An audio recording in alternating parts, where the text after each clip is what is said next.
교회 이제 창립 30주년이라고 말씀을 들었어요. 그래서 교회에 대한 말씀들이 이렇게 떠올랐는데, 저도 저희 교회 목회하면서 교회 생일 때 어떤 말씀을 나눴나 이렇게 생각을 해봤어요.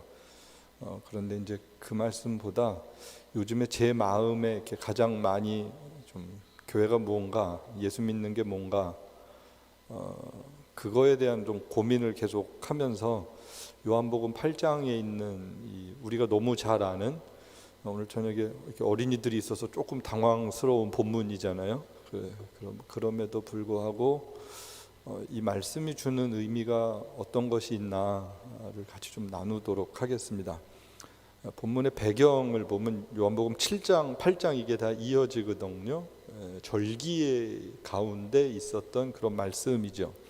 유월절이 있고 그 구원, 출애굽하면서 구원받았던 사건, 그리고 이어지는 내용이 이제 오순절 율법 받은 날, 또 초막절, 또 하나님께서 광야 생활하면서 어떻게 우리에게 은혜를 베푸시고 우리의 삶을 영위케 하셨는지를 기억하는 그 중요한 3대 절기 가운데 오늘이 하나의 명절이에요. 초막절이라는 거예요.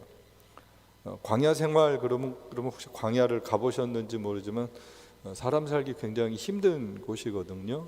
제가 민수기를 좀 공부를 해서 광야는 너무 가보고 싶었어요. 그래서 제가 요르단을 한번 간 적이 있습니다. 일부러. 그래서 요르단에서 택시를 빌려 타고 그 광야를 들어가 봤어요. 이 길을 사람이 걸어서 와서 살 수 있을까? 살면 어떻게 살아야 되지? 라는 굉장히 궁금함이 있었어요. 여기는 그냥은 못 사는 곳이고 하나님이 보호하시지 않으면 살 수 없는 곳이구나 라는 것을 광야에 가서 이제 아는 거예요. 문자로 봐서 아는 거 말고 제가 경험을 해서 피부로 이렇게 느꼈던 곳이 광야였습니다. 7일 동안 텐트 생활을 이스라엘 백성들이 하는 거예요. 그리고 성회로 이제 8일째 모입니다. 지금 오늘 본문의 내용은 그런 초막절 절기 가운데 있었던 한 사건을 소개를 해주고 있습니다. 물을 길어오는 거가 있어요.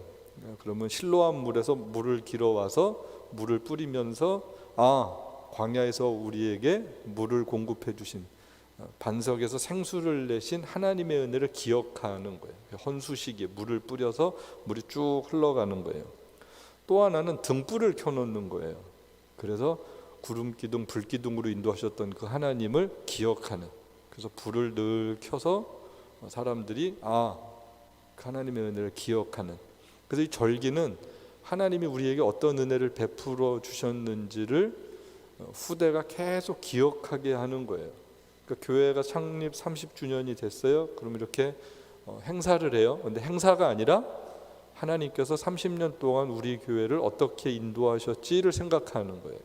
그리고 그 은혜 앞에서 그럼 앞으로 나는 또 어떻게 믿음을 가지고 살고 교회를 통하여 하나님 뜻을 이루어가야 되나, 그거를 인식하는 거예요. 그걸 가르쳐 주는 거예요. 그냥 교회 생일이래 떡 먹고 끝나는 게 아니라, 선물 받고 끝나는 게 아니라, 이 교회의 역사 속에 하나님은 무슨 일을 하셨나, 그럼 우리가 어떻게 이제 그 일을 잘 또 이어가야 되나, 그런 것을 같이 배우고 다음 세대들에게 알려주는 것이 중요했죠. 구약의 절기들이 그런 개념이었습니다. 40년 광야 생활 이후에 1400년도가 지나서 지금 이 절기를 이스라엘 백성들이 이스라엘 땅에서 지금 지키고 있는 거예요. 그때 예수님이 그 시대에 있었을 때라는 것을 알려주고 있습니다. 7장 38절 그 부분에 보면 예수님 말씀하세요. 내가 생명의 물이야 라는 거예요. 그러니까 아까 헌수식 물을 뿌린다 그랬잖아요. 근데 내가 그 물이야 라고 말씀을 하시는 거예요. 그럼 듣는 사람들이 그걸 가만히 이렇게 듣다가 보면 지금 저 양반이 지금 뭐라 그러는 거지? 그런 생각이 들겠죠. 우리는 이 성경의 앞뒤와 역사를 아니까 내가 생명의 물이야 그러면 그렇지, 예수님이 생명의 물이셔. 근데 그 당시로 돌아가서 30대 남자가 갑자기 물 뿌리는 데 와서 내가 생명의 물이야 그러면 아멘 그러겠어요? 좀 미친 거 아니야 이러겠어요? 상식적으로 생각을 해보세요. 저 젊은이가 뭐지? 저 정신 나갔어. 이렇게 해야지 정상인 거죠. 그 합리적인 이성을 가지고 있는 사람들이 갖는 태도란 말이에요. 근데 예수님이 그렇게 말씀을 하세요. 8장 12절에서 뭐라 그러세요? 나는 세상의 빛이야 이렇게 말씀하시는 거예요. 그러면 물, 등 이 두 가지 사건이 지금 시청각적으로 사람들에게 보여지고 있는데 예수님이 갑자기 나타나셔서 내가 그 물이고 내가 그 빛이야 라고 지금 말씀을 하신 거예요. 굉장히 놀라운 사건이죠. 그럼 뭐예요? 구약에 있었던 그 하나님의 구원의 사건들이 바로 누구에 대한 이야기였다? 예수님에 대한 이야기였구나 라는 것을 알 수 있는, 근데 우리는 알 수 있는 거지만 그 당시에 예수님 당시에 예루살렘 성전에 있었던 사람들은 알기는 쉽지 않았겠죠. 어려운 이야기였습니다. 그 예수를 받아들이는 것 자체가 쉬운 일이 아니었다라는 거예요. 오늘 목사님이 읽어주신 본문 요한복음 8장 1절에서 11절이요, 그 가운데 있어요. 내가 물이야, 내가 빛이야, 그 사이에 연결고리가 전혀 없을 법한 한 사건이 거기 쏙 들어가 있단 말이에요. 그럼 요한복음을 기록한 사람은 무슨 이야기를 하고 싶었을까라는 거죠. 하나님이 요한복음을 기록했던 그 공동체에게 그 후대 사람들에게 하시고 싶었던 메시지가 뭐였냐라는 거예요. 정말로 이 예수가 빛이야? 이 예수가 목마른 영혼을 살려줄 수 있는 생수야? 그걸 증명해봐 하는 사건이 요한복음 8장 1절에서 11절이었습니다. 이 여인은 어떤 여자예요? 우리가 잘 아는, 어떻게 돼야지 정상인 거예요? 그 당시에 돌에 맞아 죽어야 되는 여자였죠. 그럼 이 여자는 곧 죽어야 되잖아요. 그럼 예수님은 이 여인에게 진짜 생수일까라는, 예수님은 돌에 맞아 죽어야 될 이 여인에게 진짜 빛일까라는 거예요. 어려운 이야기입니다. 굉장히 공허하게 빛이야, 생수야, 그런데 곧 죽을 거라니까요. 그럼 이 여자와 예수는 어떤 관계가 있냐라는 거예요. 이 요한복음은요, 굉장한 것을 우리들에게 소개를 해주고 있습니다. 현장에서 간음을 하다 잡혀온 여인, 현장범이잖아요.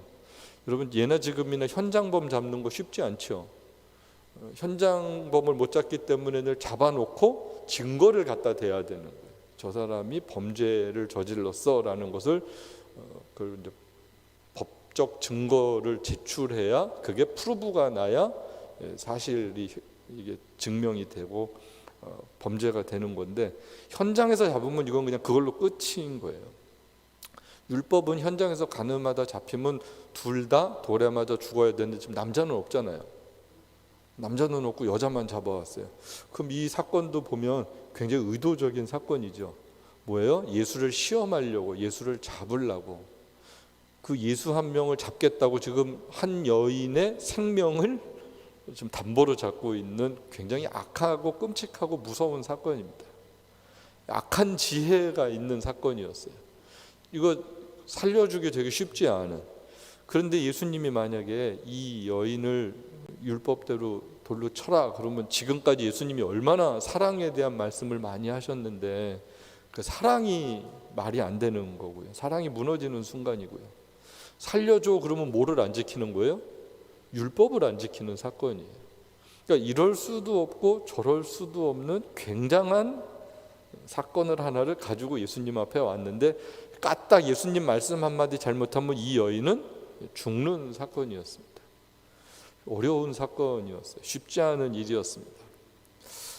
계획되고 의도된 무서운 사건, 질문까지 완벽하게 준비한 사건, 범인도 잡아오고, 이런 걸 보면 사람들이 얼마나 악한 본성을 가지고 있는지를 조금 볼 수 있는 그런 장면이죠. 아무튼 이 여인을 데리고 와서 예수님 앞에 물어보는 거예요. 어떻게 할 거냐라는 거예요. 사형을 집행할 권리도 사실은 유대인들에게는 없었습니다. 로마의 법으로 했어야 되는 거고요. 예수님께서 우리가 잘 아는 대로 죄 없는 사람부터 돌로 쳐 이렇게 말씀하시잖아요. 그럼 가만히 생각해 보세요. 예수님이 이거 용서해 준 사건인가요? 아닌가요? 용서하지 않으셨죠.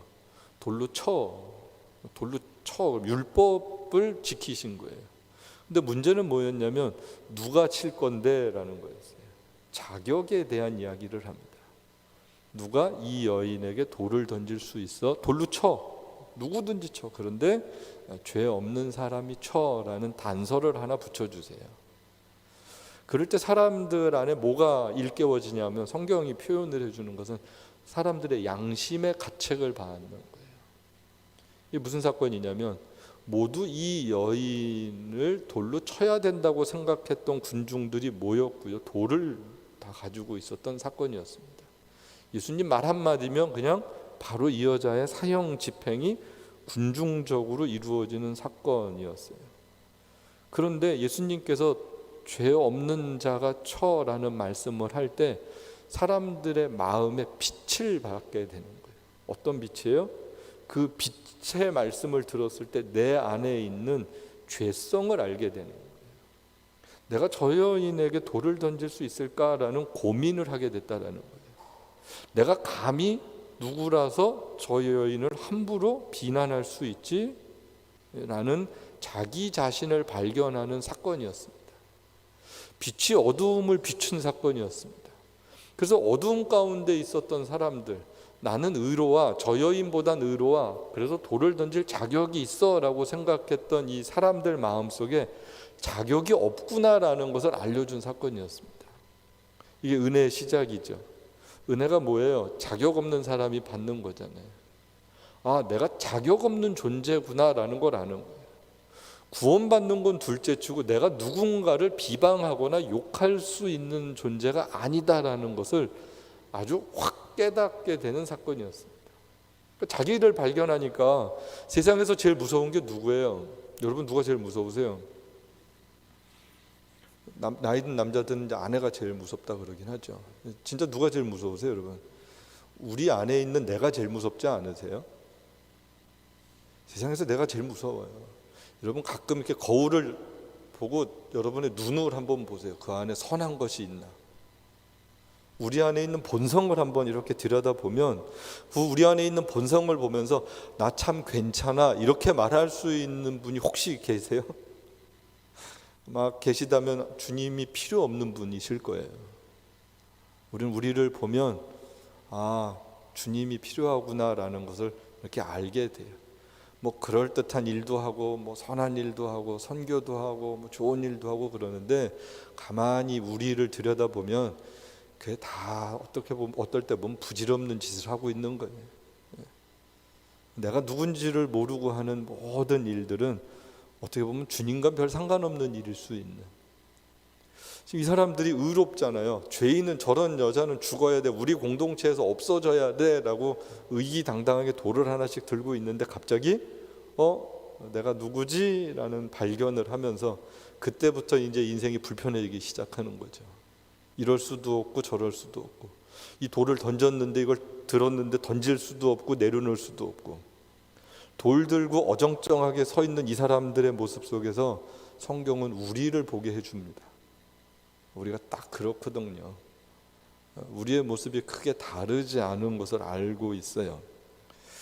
예수님께서 이 여인을 통하여서 정말로 거기 있는 많은 사람들에게 생명의 빛을 비춰주신 사건이었습니다.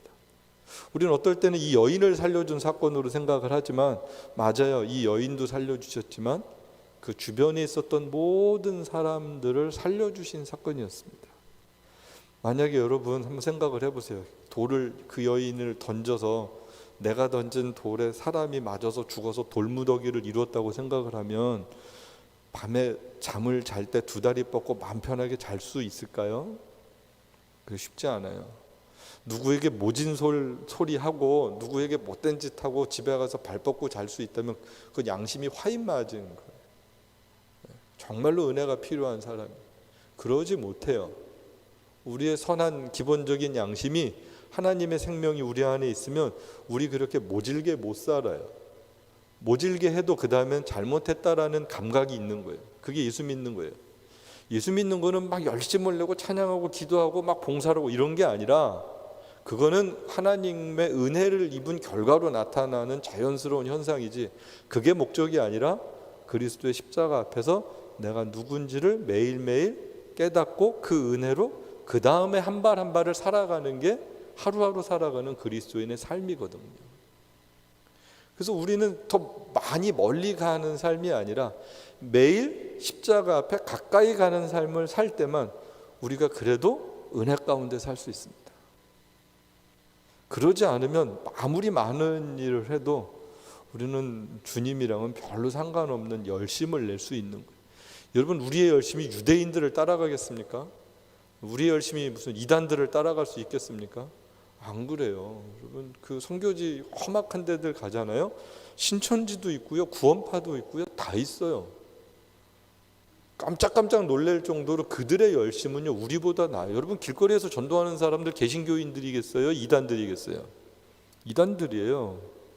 열심으로 우리가 그들을 따라갈 수가 없어요. 그런데 그들이 갖고 있지 않은 게 뭐예요? 우리에게는 십자가 앞에서 살아가는 거예요.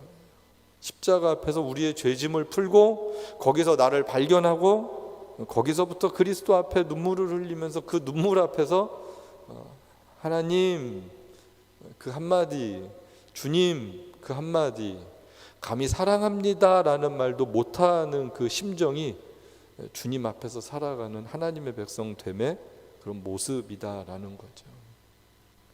지금 여기 있는 많은 사람들, 어떻게 보면 이 여인도 그 주님 앞에 모두가 서 있는 그런 시간입니다. 지금 예수님 많은 말씀하시지 않으셨죠? 죄 없는 자부터 돌로 쳐, 딱 한마디 하셨어요. 사실 설교를 길게 하는 게 중요한 게 아니잖아요. 예수님 죄 없는 자가 돌로 쳐, 그 한마디에 수많은 사람들이 다 회개하고 자기 갈 길 갔어요. 그 한마디. 오늘도 주님은 우리에게 그런 말씀을 주시는 거예요. 너가 누군 줄 알아? 라는 거예요. 넌 누구야? 물으시는. 너 누구야? 여러분 누구세요? 주님이 물으시는 거예요. 그때 하나님, 내가 진짜 누굴까요? 나 누구지요? 그러니까 이 답이 우리에게 있어야 된다라는 거죠. 9절에 보니까 어른부터 젊은이까지 다 한 사람 한 사람 그 자리를 떠났다라는 거예요. 왜 떠났을까요? 이 여자가 불쌍해서 떠났을까요? 여자가 무죄라서 떠났을까요? 예수님이 이 여인을 막 살려주자고 설득하셨나요? 아니었다라는 거죠. 저희가 이 말씀을 듣고 그 성경에 뭐라고 되어 있어요? 동그라미를 한번 쳐보세요. 양심의 가책을 받아. 우리의 선한 양심이 빛을 발하서 되살아나는 거예요. 우리 모두에게 선한 양심이 있는데 이게 그리스도의 빛을 안 받으면 무뎌져요. 감각을 잃어버려요. 그러면 내가 의인인 줄 알아요. 내가 똑똑한 줄 알아요. 내가 괜찮은 줄 알아요. 내가 하는 거가 맞는 줄 알아요. 그게 죄인이거든요. 내가 하는 게 맞아, 이 생각을 하는 게 죄인의 본성 가운데 하나고 특성 가운데 하나예요. 내가 맞아가 아니라 주님이 오르신 거고, 내가 주님의 종으로 잘 순종하고 있나, 이제 이거를 깨닫는 거죠.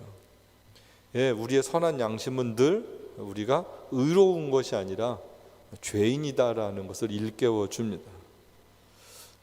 저 사람 잘못됐어 라고 우리는 지적 되게 잘하잖아요. 그러지 못하게 하는 게 양심인 거예요.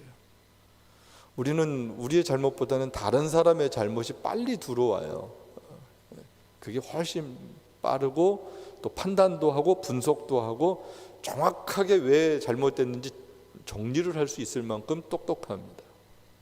그런데 그 똑똑함으로는 그리스도의 사랑은 절대 나타나지 않는다라는 거예요. 오히려 그 똑똑함이, 바리새적인 똑똑함과 의로움이 공동체를 어떻게 해요? 파괴했다라는 거예요. 공동체를 무섭게 만드는 거였어요. 여러분 다 돌을 들고 산다고 생각을 해보세요. 사실 제가 사는 미국은 뭐가 제일 무서운 것 중에 하나냐면 누가 언제 어디서 총을 쏠 줄 모르는 두려움들이 있어요. 학교고 뭐고 요즘에는. 왜 그런 거예요? 뭐가 있어서? 총이 있어서. 총이 있어서. 총이 있으면 쏘고 싶은 거잖아요. 무기를 만들면 이걸 사용해야 되는 거잖아요. 우리 안에 이 보이지 않는 크고 작은 뭐가 있어요? 늘 돌이 있어요. 누구 하나 걸리기만 해봐라, 그런 마음의 돌들을 하나씩 가지고 있다가 상태가 좋으면 이걸 잘 간직하는데 상태가 나쁘면 이게 언제든지 던질 준비를 하거든요. 그 마음으로 살아가는 게 우리다라는 거예요. 또 주님이 그 사람들을 이렇게 빛을 통하여서 다 돌을 내려놓게 만들어 주셨어요. 돌이 없으면 어떻게 해요? 이 세상에 평화가 오는 거죠. 총이 없으면 총 쏠 일이 없겠죠. 무기가 없으면 전쟁할 일이 없겠죠. 예수님이 하시는 일이 뭐예요? 그런 것들을 내려놓게 하세요. 우리의 입이 이제 어떨 때는 참 무서울 때가 있잖아요. 은혜가 뭐냐면 하고 싶은 말이 안 하게 되는 게 은혜거든요. 그리고 해야 할 일을 하는 거예요. 해야 할 게 뭐예요? 기도하는 거죠. 조용히 기도하는 거예요. 기쁨으로 찬양하는 거예요. 하나님의 은혜를 입으면 말을 많이 하는 게 아니라 해야 될 일이 뭔지를 자꾸 고민하고 생각하고 기도하게 되는 거예요. 의견이 다를 수도 있죠. 생각이 다를 수도 있죠. 이야기할 수 있죠. 그런데 은혜를 입으면 존중하게 돼요. 배려하게 돼요. 그게 성숙한 하나님의 백성들의 모습이다라는 거예요. 예수님의 빛을 받으면 우리 내면이 이렇게 환하게 드러납니다. 그리고 그 모습을 어떻게 그리스도 앞에서 다시 회복해야 되는지를 고발하게 되는 거죠. 그게 빛입니다. 우리 모두 그 빛을 받아야 돼요. 우리가 뭐 그냥 겉으로 볼 땐 멀쩡한 것 같지만 빛을 받았는지 안 받았는지는 좀 시간이 지나면서 얘기를 해보면 알잖아요. 무슨 일을 해보면 알잖아요. 은혜 받은 사람이 하는 일, 은혜 받지 않은 사람이 하는 일 금방 표나잖아요. 같이 하면 기쁘워요, 즐거워요, 감사해요, 행복해요. 그럼 은혜 받은 거예요. 은혜가 있는 거예요.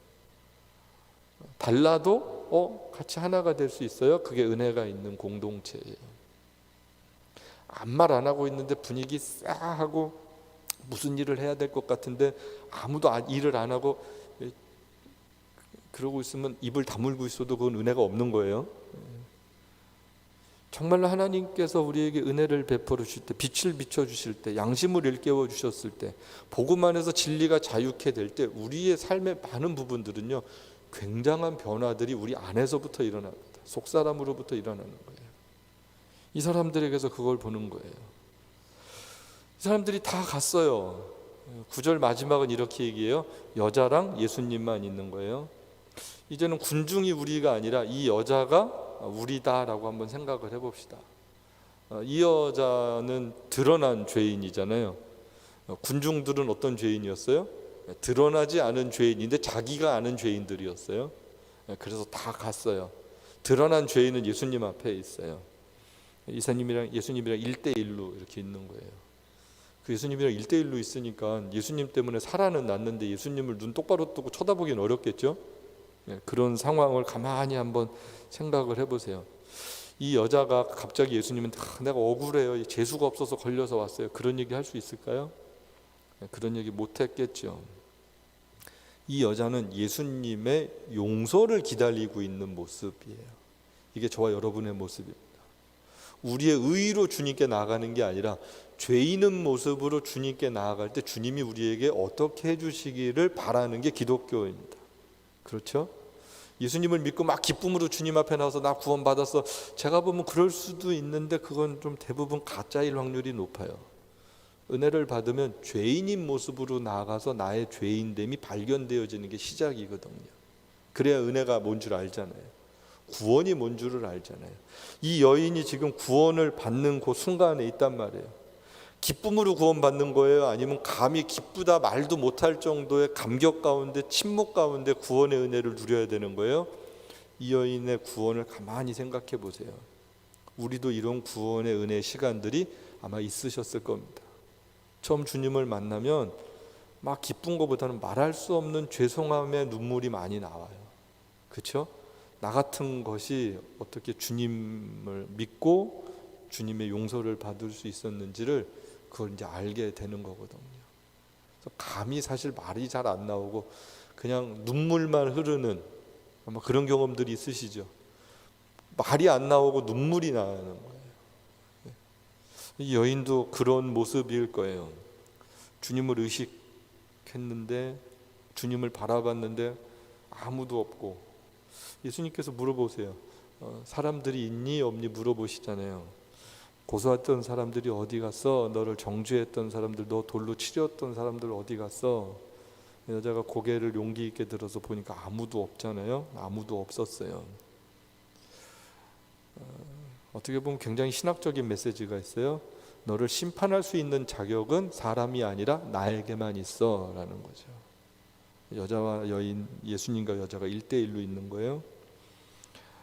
예수님께서 굉장한 말씀을 하세요. 나도 너를 정죄하지 않아, 이렇게 얘기를 하세요. 나도 너를 정죄하지 않아.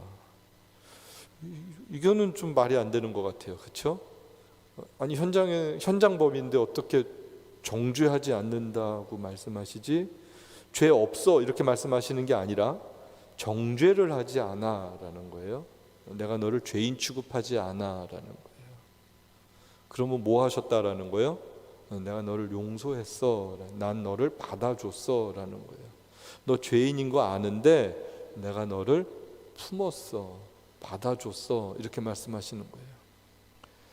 여러분, 우리가 의로워서 주님 앞에 나간 게 아니라 죄인인 모습으로 나갔는데 주님이 그냥 받아주신 거예요. 여러분, 그렇습니까?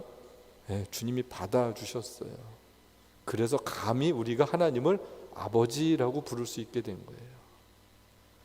그 하나님 아버지를 아버지라고 부를 때 그냥 하나님이 좋으신 분, 창조주 하나님이 우리 아버지셔, 이런 막 어렸을 땐 그럴 수 있죠. 근데 주님이 십자가의 은혜를 알고 나면 그 하나님 아버지가 정말로 그 아버지 한마디의 무게가 어마어마한 거예요. 천지를 지으신 창조주 하나님이 감히 나 같은 것의 아버지가 되셨어 라는 것 때문에 이게 어떻게 표현이 잘 안 되는 거예요. 그 아버지가 나를 불러서 예배를 받으셔. 아니, 하나님이 뭐가 하셔서 우리의 예배를 받으시겠어요? 근데 그게 기쁘시대요. 우리를 교회로 모으셨어요. 아니, 나 같은 것이 어떻게 주님의 몸된 교회의 지체가 될 수 있어요? 그런 생각, 여러분, 전 그전에 그런 생각이 들어요. 예배당 저 담임 목사인데 혼자 월요일이나 주일 저녁에 가다가 뭐 불 안 꺼진데 불도 끄고 쓰레기도 줍고 그러면 처음에는 철이 없을 땐 그랬어요. 아, 인간들이 불도 안 끄고 가고 쓰레기를 누가 이따구로 버리고 막 그랬는데 어느 날 제가 반성을 했어요. 감히 하나님, 나 같은 것이 주님의 몸된 교회에 휴지를 줍습니다 라는 생각을 해보게 됐어요. 그러니까 이게 감격스럽더라고요. 감히 나 같은 것이, 우리 설교만 한다고 생각을 하잖아요. 감히 주일날 제가, 근데 그게 아니고 감히 나 같은 것이 주님의 몸된 교회에서 감히 이런 일을 할 수 있는 은혜와 영광을 입었습니다 하는데, 그게 그렇게 기쁘더라고요. 그게 참 감사할 때가 있었어요. 그리고 그게 행복이었어요. 그럴 수 있는 게. 그러니까 뭐 그 큰 일도 아니고 위대한 일도 아니고 아무것도 아니잖아요. 근데 저한테 그게 참 행복이었어요. 기쁨이었어요. 그렇잖아요, 여러분. 우리가 아버지 일을 한다니까요. 굉장히 높은 사람이 우리한테 뭐 하나 일 시키면 어때요, 여러분? 일을 먼저 해요? 누가 나한테 일 시켰어? 떠들어요. 후자일 확률이 높죠. 야, 저분이 나한테 일을 시켰어. 전화가 와서. 여러분, 이 세상의 일도 그렇다면 그 하나님 아버지가 은혜를 베풀으셔서 내가 주님의 몸된 교회에서 반주를 하고 찬양을 하고 뭐 PPT를 하고, 여러분, 그게 굉장히 감격적이지 않으세요? 그게 감격적인 거예요. 그 주님을 아니까. 내가 그 돌에 맞아 죽을 인간이었는데 주님이 나를 정죄하지 않으셔가지고 내가 새 사람이 된 거거든요. 주님이 여인에게 나도 너를 정죄하지 않아. 근데 그 다음에 해주시는 말씀이 뭐예요? 가서예요. 가서. 여러분, 이 여자가 가고 싶은 데 있을까요? 지금? 가고 싶지 않죠. 지금처럼 어디 뭐 이사를 가겠어요? 비행기 타고 뭐 이민을 가겠어요? 가봤자 그 동네잖아요. 여러분, 이 여자는요, 냉정하게 말해서 돌에 맞아 죽는 게 속 편할 수 있어요. 사는 게 더 힘들 수 있어요. 그렇죠? 현장에서 가늠하다 잡혀서 그 동네에서 어떻게 사냐고요. 쉽지 않지. 그런데 가래요. 그 속에 다시. 너 죽이려고 했던 사람들 속으로 들어가라는 거예요. 가서 다시 죄 짓지 마. 그리스도를 만난 사람답게 한번 살아봐. 지금부터 한번 살아봐. 그게 이 여인의 새로운 삶의 시작이었어요. 예수 믿는 게 뭘까? 여러분, 예수 믿는 게 뭐 같으세요? 한번 진짜 생각을 해보세요. 이런 거거든요. 용서받은 사람이 날 용서하지 않는 세상 속에 들어가서 사는 거예요. 날 미워하는 사람들 속에 들어가는 게 예수 믿는 거예요. 우리는 친한 사람들, 마음 맞는 사람들이랑 뭐 하는 거 좋아하잖아요. 물론 그게 편하고 좋아요. 뭐 일도 잘 되는 것 같고. 그런데 구원 이후에는 그런 삶이 아니라 돌 던지려고 했던 사람들과 화목하게 한번 살아보지 않을래?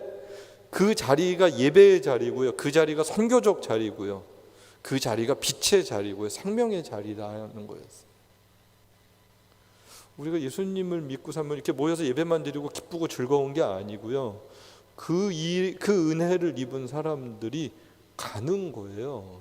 세상 속으로. 날 환영하지 않는 그 속으로. 불편한 곳으로 들어가는 거예요. 근데 빛의 사람으로 가는 거예요. 용서받은 사람으로 가는 거예요. 화목의 사람으로 가는 거예요. 그렇게 갈 때 그 우리의 삶의 자리가 교회가 된다라는 거죠. 그 자리가 십자가의 은혜가 흘러가는 생명의 자리가 되고 다시금 목마른 사람들에게 생수 같은 역할이 되는 것이고 어둠 가운데 있는 사람들에게 빛이 되는 자리가 된다라는 거예요. 주님이 우리를 교회로 부르셨을 때는 그렇게 보내시기 위해서 불렀어요. 예배만 받으시는 게 아니라 그 예배를 받은 이후에 그런 세상 속으로 보내지는 거거든요. 이 여인에게 있어서 가라라는 말씀이 참 이렇게 많은 생각을 하게 하는, 많은 생각. 용서해 여기까지만 나오면 좋은데 성경이 가서 참, 야, 이 여자 어딜 가야 되지? 어딜 가야 되지? 아무도 이 여인을 사랑하지 않을 텐데 어딜 가야 되지? 근데 그곳으로 가는 삶, 어떻게 보면 평생 어려운 삶. 근데 그 어려운 삶을, 그 무게를 잘 감당하면서 살아가는 삶. 그 그리스도인의 삶입니다. 이 시대 교회는 용서받은 죄인들이 모인 곳이잖아요. 여러분 그렇죠? 그러세요? 의로운 사람이 의로운 거 선발대회에서 모이셨어요? 거룩한 거 점수 봐서 여러분 여기 오셨어요? 아니죠. 죄인의 용서받은 죄인, 그 죄인들의 찬양, 죄인들의 고백, 용서받은 기쁨과 감격이 공유되어지는 곳. 그래서 교회 안에서는 사실 좀 거칠게 표현을 하면 제일 재수 없는 사람이 어떤 사람이에요? 되게 의로운 척하는 사람이죠. 그렇죠? 정말 그 불편해요. 누가 제일 많이 그러면 사실 목사님들이 제일 많이 그러기는 해. 왠지 그러는지 모르는데 그게 아무튼 그래요. 근데 여러분 솔직히 한번 보세요. 누가 제일 좋은 사람 같으세요? 은혜 받은 사람 같고. 화목하지 못할 사람과 화목한 사람이 제일 훌륭한 사람 아니에요? 사랑하기 어려운 사람과 사랑하는 사람이 제일 받아야 되는 사람 아니에요? 아무도 하기 싫어하는 일을 조용히 말없이 한다 그러면 그 사람이 정말 예수 믿는 사람 아니겠어요? 저도 그런 것 같아요. 저도 이제 목회하면서 교회가 어떤 곳이어야 되나, 교인들이 어떤 교인이 되면 좋겠나, 나는 어떤 목사가 되면 좋겠나. 설교 잘하는 목사도 아니고요, 많은 교인들이 모이는 교회도 아니고요, 화목하기 어려운 곳에 화목의 사람이 되는 성도들이 될 수 있다면, 제가 불편한 사람들과 그리스도의 마음으로 대화를 할 수 있다면. 근데 여러분 그게 제일 어렵더라고요. 설교가 쉬워요. 설교가 쉬워요. 불편한 사람이랑 차 마시는 게 훨씬 어려워요. 제가 선교지를 오기 전에 꼭 해야 될 일이 하나가 있었어요. 어떤 일 때문에 저는 안 힘든데 그분이 저를 힘들어하는 분이 계셨어요. 제가 오기 전에 밥 먹자 그랬어요.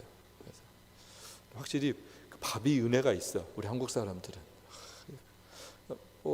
목사가 밥 먹자는데 또 이렇게 막 싫어요 그러긴 어렵잖아요. 같이 또 밥을 먹으면 또 별일이 없어요. 금방. 참 신기하다. 밥이 그래서 성찬식을 옛날에 많이 했나 봐요. 저한테는 저도 쉽지는 않았거든요. 그런데 아니 내가 하나님이 만나게 주신 우리 교인과 누군가 만약에 불편할 수 있는데, 그러고 나서 얼마 안 있다가 선교지를 가는데 이게 무슨 코미디 같은 거예요. 제 마음에.